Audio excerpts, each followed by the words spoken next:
한국과 미국의 금리가 역전이 됐고요. 그리고 그 금리 격차는 더 벌어질 것으로 전망이 됩니다. 그러다 보니까 우리나라에서 자금이 빠져나가는 것 아니냐 이런 우려감이 커지고 있는 상태인데 금리에 따라서 당연히 외국인 자금은 빠져나가게 되는 것일까요? 도대체 외국인들은 무엇을 기준으로 우리나라에 자금을 들어오게도 하고 또 무엇을 기준으로 우리나라에서 자금을 빼어나가게 되는 것일까요? 한번 살펴보도록 하겠습니다. 자, 먼저 LG경제연구원에서 1995년부터 2017년 사이에 선진국을 제외하고 미국과 금리가 역전된 상태에서 1년 이상 지속됐던 사례를 전 세계에서 한번 추출을 해봤습니다. 그랬더니 총 26번의 사례가 발견이 됐는데요. 그 가운데 실제로 돈이 빠져나갔던 사례는 단 2차례에 불과했습니다. 금리가 역전된 상태에서 미국과 금리가 역전된 상태에서 1년 이상 지속됐음에도 불구하고 그 시기에 실제로 돈이 빠져나갔던 것은 단 2차례에 불과했다는 것이죠. 자금의 성격을 나눠보면 좀 이렇게 볼 수가 있는데요.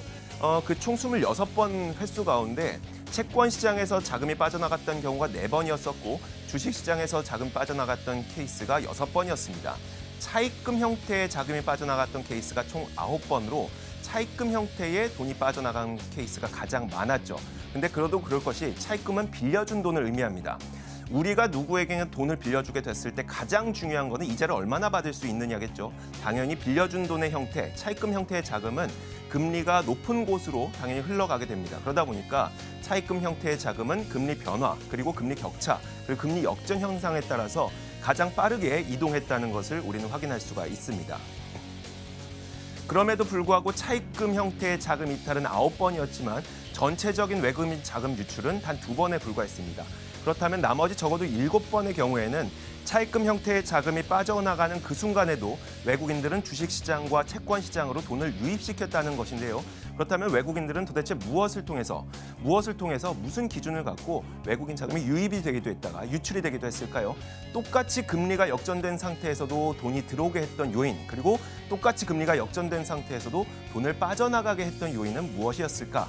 한번 살펴보면 LG경제연구원에서 2010년부터 최근까지 기대투자 수익률과 외국인 자금 유출입을 한번 비교를 해봤습니다. 먼저 중국을 한번 살펴보도록 하죠. 빨간색 선으로 그래프가 그려진 것이 기대투자 수익률이고 파란색 봉이 외국인 자금의 유출입입니다. 기대투자 수익률이 높아지는 시기에는 대체로 외국인 자금이 유입되는 경향을 많이 보이게 되고요.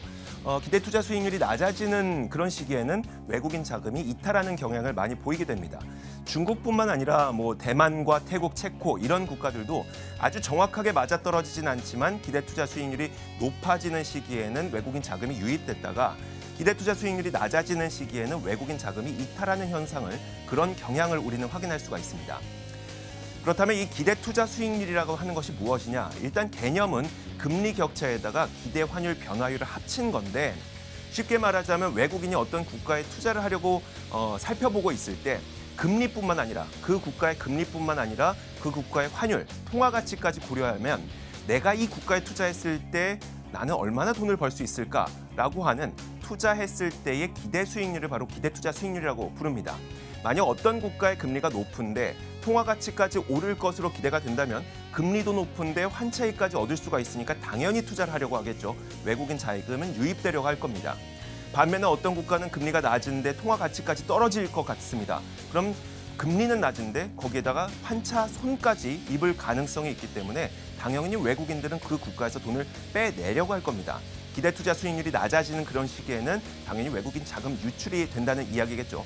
다만 금리는 낮은데 이 국가가 통화 가치가 높아질 것으로 예상이 된다면 금리는 낮지만 환차익을 얻을 수가 있기 때문에 기대투자 수익률이 높아지면서 오히려 이런 국가에는 투자를 할 수가 있다는 겁니다.